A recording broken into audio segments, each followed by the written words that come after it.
Hello everyone, आप सभी का हिंदी नॉलेज विद साक्षी में स्वागत है। मैं हूं साक्षी चौरसिया और आज आप सबके लिए मैं लेके आई हूं कृतिका बुक क्लास 10th का पार्ट 1 माता का अंचल। आइए जानते हैं इस पाठ के बारे में। इस पाठ के लेखक हैं शिव पूजन सहाय जी। इसमें शिव पूजन सहाय जी अपने बचपन के बारे में बता रहे हैं और गांव की ग्रामीण संस्कृति के बारे में भी बता रहे हैं। जहां लड़कों का संग तहां बाजे मृदंग, जहाँ बूढ़ों का संग तहाँ खलचे का तंग। इसमें लेखक यह कह रहे हैं कि जहाँ लड़कों को अपने बराबर के लड़कों का साथ मिलता है वहाँ मौज मस्ती होती है, और यदि लड़कों को बूढ़ों का साथ मिल जाता है तो वहाँ लड़कों को खलचे और दुनियादारी की बातें सुनने को मिलती हैं। हमारे पिता तड़के उठकर निपट नहाकर पूजा करने बैठ जाते थे। इसमें यह कह रहे हैं लेखक कि वह उनके पिता सुबह जल्दी से उठकर सभी काम को से फ्री होकर निपट नहाकर पूजा करने के लिए बैठ जाते थे। हम बचपन से ही उनके अंग लग गए थे। लेखक अपने बचपन से ही अपने पिता के साथ रहने लगे थे। माता से केवल दूध पीने तक का नाता था। जब उनको दूध पीना होता था तभी वे अपनी माता के पास आते थे। इसलिए पिता के साथ ही हम भी बाहर की बैठक में ही सोया करते थे, और जो घर की का बाहर का रूम होता है बैठक थी, उसमें ही वे अपने पिताजी के साथ सो जाया करते थे। वे अपने साथ ही हमें भी उठाते और साथ ही नहला धुलाकर पूजा पर बिठा लेते थे। जब उनके पिताजी उठते थे तो साथ में ही वह अपने पुत्र को भी उठा लेते थे और उनको भी नहला धुलाकर तैयार कर कर पूजा के लिए बिठा लेते थे साथ में। हम भभूत का तिलक लगा देने के लिए उनको दिक करने लगते थे, और इसमें लेखक अपने पिताजी को भभूत का तिलक लगवाने के लिए जिद करने लगते थे। तो उनके पिताजी कैसे, कुछ हंसकर, कुछ झुझलाकर, कुछ डांटकर वे हमारे चौड़े लिलार में त्रिपुंड कर देते थे। तो उनके पिताजी थोड़ा सा हंस के, थोड़ा सा गुस्सा होके, थोड़ा सा डांट कर वे उनके जो चौड़े लिलार मतलब माथे पर त्रिपुंड मतलब 3 लाइन जो शिव जी की होती हैं तिलक की, वह 3 लाइन त्रिपुंड कर देते थे। हमारे लिलार में भभूत खूब खुलती थी। जब उनके लिलार में भभूत का तिलक लग जाता तो तिलक लग जाता था तो वे बहुत ही खिलता था। सिर में लंबी लंबी जटाएं थीं और उनके बाल कैसे थे, लंबे थे। भभूत लमाने से हम खासे बम्बोला बन जाते थे। जब उनको भभूत का तिलक लग जाता था तो वह भम्बोला बन जाते थे। पिताजी हमें बड़े प्यार से भोलानाथ कहकर पुकारा करते थे, और इसमें लेखक के पिताजी उनको क्या कहते थे, प्यार से भोलानाथ कहते थे। पर असल में हमारा नाम था तारकेश्वर नाथ। पर लेखक का सही नाम क्या था, तारकेश्वर नाथ। पर उनके पिताजी उनको क्या कहते थे, प्यार से भोलानाथ। हम भी उनको बाबूजी कहकर पुकारा करते और माता को मैया, और इसमें लेखक पिताजी को बाबूजी और माता को मैया कहते थे। जब बाबूजी रामायण का पाठ करते तब हम उनकी बगल में बैठे बैठे आईने में अपना मुंह निहारा करते थे। जब लेखक के पिताजी रामायण का पाठ करते थे तो हम उनके बगल में बैठकर एक आईने में अपना मुंह को देखते थे। जब वे हमारी ओर देखते तब हम कुछ लजाकर और कुछ मुस्कुराकर आईना नीचे रख देते थे। जब लेखक के पिताजी की नज़र लेखक पर पड़ती थी तो वे अपने आईने को नीचे रख देते थे थोड़ी शर्माकर, थोड़ा सा हंसकर। यह सब देखकर उनके पिताजी भी मुस्कुरा पड़ते थे। पूजा पाठ कर चुकने के बाद वह राम राम लिखने लगते थे। जब वह उनके पिताजी पूजा पाठ कर लेते थे तो फिर वह राम का नाम लिखते थे, राम राम लिखने लगते थे। अपनी एक रामनामा वही पर 1000 राम नाम लिखकर वह उसे पाठ करने की पोथी के साथ बांधकर रख देते थे।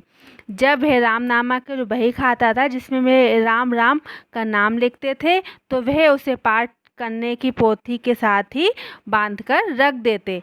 फिर 500 बार कागज के छोटे छोटे टुकड़ों पर राम नाम लिखकर आटे की गोलियों में लपेटते और उन गोलियों को लेकर गंगा जी की ओर चल पड़ते थे। फिर वे क्या करते थे, 500 बार कागज के छोटे छोटे टुकड़े लेते थे, उन पर भी वे राम नाम लिखते थे और आटे की गोलियों पर ही वो क्या करते थे, आटे राम जो नाम जो पर्चियाँ आती जिसपे वह राम का नाम लिखते थे, उसी पर वह आटे की गोलियों को लपेटते थे और फिर उन गोलियों को लेकर कहाँ निकल जाते थे, गंगा जी की ओर चल पड़ते थे। उस समय भी हम उनके कंधे पर विराजमान रहते थे। जब उनके पिताजी गंगा की ओर चल पड़ते थे तब भी लेखक उनके कंधे पर ही विराजमान रहते थे, कंधे पर ही बैठे रहते थे। जब वह गंगा में एक एक आटे की गोलियां फेंककर मछलियों को खिलाने लगते, तब भी हम उनके कंधे पर ही बैठे बैठे हंसा करते थे। जब उनके पिताजी मछलियों को आटे की गोलियां खिलाते थे तब भी लेखक उनके कंधे पर ही बैठकर हंसा करते थे। जब वह मछलियों को चारा देकर घर की ओर लौटने लगते, तब बीच रास्ते में झुके हुए पेड़ों की डालों पर हमें बिठाकर झूला झुलाते थे। जब उनके पिताजी मछलियों को आटे की गोली खिलाकर जब घर की ओर वापस आते थे तो रास्ते में जो एक पेड़ था झुका हुआ, उसकी डालियों पर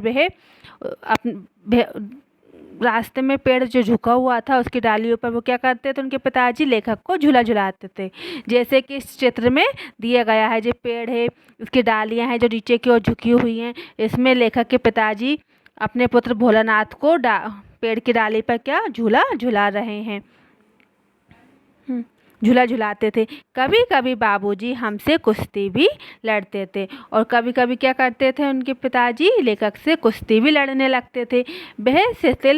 वह शिथिल होकर हमारे बल को बढ़ावा देते और हम उनको पछाड़ देते थे। वे क्या हो जाते थे, थोड़े से शिथिल बन जाते थे और फिर वह बाबूजी क्या करते थे, शिथिल बनने के बाद हम शिथिल होकर हमारे बल को बढ़ावा देते थे कि तुम्हें बहुत बलशाली हो, और ऐसे कहते हम उनको पछाड़ मतलब हरा देते थे। यह उतान पड़ जाते और हम उनकी छाती पर चढ़ जाते थे। फिर वे क्या हो जाते थे, उतान पड़ जाते थे मतलब हार जाते थे। फिर हम उनकी छाती पर चढ़ जाते थे। जब हम उनकी लंबी लंबी मूछें उखाड़ने लगते तब वह हंसते हंसते हमारे हाथों को मूँछों से छुड़ाकर उन्हें चूम लेते थे। जब हम क्या करते थे, उनकी जो लंबी लंबी मूँछें थी उनको वह लेकर उखाड़ते थे, तो फिर उनके पिताजी क्या करते थे, हंसते हंसते हमारे हाथों को मतलब जो लेखक के हाथ थे उनको उस मूँछों से छुड़ा लेते थे। फिर उन्हीं हाथों को वह चूम लेते थे। फिर जब हमारे खट्टा और मीठा चुम्मा मांगते तब हम बारी बारी कर अपना बायां और दाहिना गाल उनके मुंह की ओर फेर देते थे। जब उनके पिताजी अपने भोलानाथ से खट्टा और मीठा चुम्मा लेने की बोलते थे तब वे बारी बारी से बायां और दाहिना गाल उनके आगे कर देते थे। बाएं का खट्टा चुम्मा लेकर और जब वह दाहिने का मीठा चुम्मा लेने लगते तब अपनी दाढ़ी या मूछ हमारे कोमल गालों पर गड़ा देते थे। वो थोड़ी थोड़ी सी क्या करते थे, बीच बीच में मस्ती भी करते थे। जब उन्होंने बाएं गाल का खट्टा चुम्मा ले लिया, जब वे दाहिने गाल का मीठा चुम्मा लेने लगते थे तभी वे क्या करते थे, भोलानाथ के पिताजी उनको दाढ़ी मूछे उनके कोमल गाल थे जो उन पर गड़ा देते थे। हम झुझलाकर फिर उनके मूछें नोचने लगते थे। फिर लेखक क्या करते थे, यहाँ पर थोड़ा सा गुस्से में आकर फिर से वे अपने पिताजी की मूछों को नोचने लगते थे। इस पर वह बनावटी रोने लगते थे। फिर लेखक के पिताजी क्या करते थे, भोलानाथ जी के पिताजी थोड़ा सा बनावटी झूठ मूठ का रोने लगते थे फिर वो, और हम अलग खड़े खड़े खिलखिलाकर हंसने लग जाते। यह सब देखकर लेखक थोड़ा दूर खड़े होकर हंसने लगते थे। उनके साथ हंसते हंसते जब हम घर आते तब उनके साथ ही हम भी चौके पर खाने बैठते थे। जब हंसते जब वे वापस घर आते थे पिता और पुत्र, तो वे उन्हीं के साथ ही भोलानाथ अपने पिताजी के साथ ही चौके पर खाना खाने के लिए बैठते थे। वह हमें अपने ही हाथ से फूल के एक कटोरे में गोरस और भात सानकर खिलाते थे। वह पिताजी क्या करते थे, अपने हाथ से ही फूल के कटोरे में, फूल का कटोरा था उसमें ही वह क्या करते थे, भात सानकर खिलाते थे। मतलब भात मतलब चावल जो होते हैं उनको ही लपेट कर खिलाते थे उनको। जब हम खाकर अफर जाते तब मैया थोड़ा खिलाने के लिए हट करती थी। मतलब जब लेखक का भोलानाथ जी जो हैं यहाँ पर लेखक, उनका जब पेट भर जाता था तब उनकी मैया उनको थोड़ा सा वो खिलाने के लिए क्या हट मतलब जिद करने लगती थी। वह बाबूजी से कहने लगती, आप तो 4-4 दाने के कोर बच्चे के मुंह में देते जाते हैं। इससे वह थोड़ा खाने पर भी समझ लेता है कि हम बहुत खा गए हैं। इसमें लेखक की माँ उनके पिताजी से क्या कहती हैं, लेखक के पिताजी से कि बाबूजी से कहने लगती हैं, आप तो 4-4 दाने के कोर बच्चे के मुंह में देते जाते हैं। क्या करते हैं इसमें लेखक के पिताजी, 4-4 कोर खिलाते हैं बच्चे को।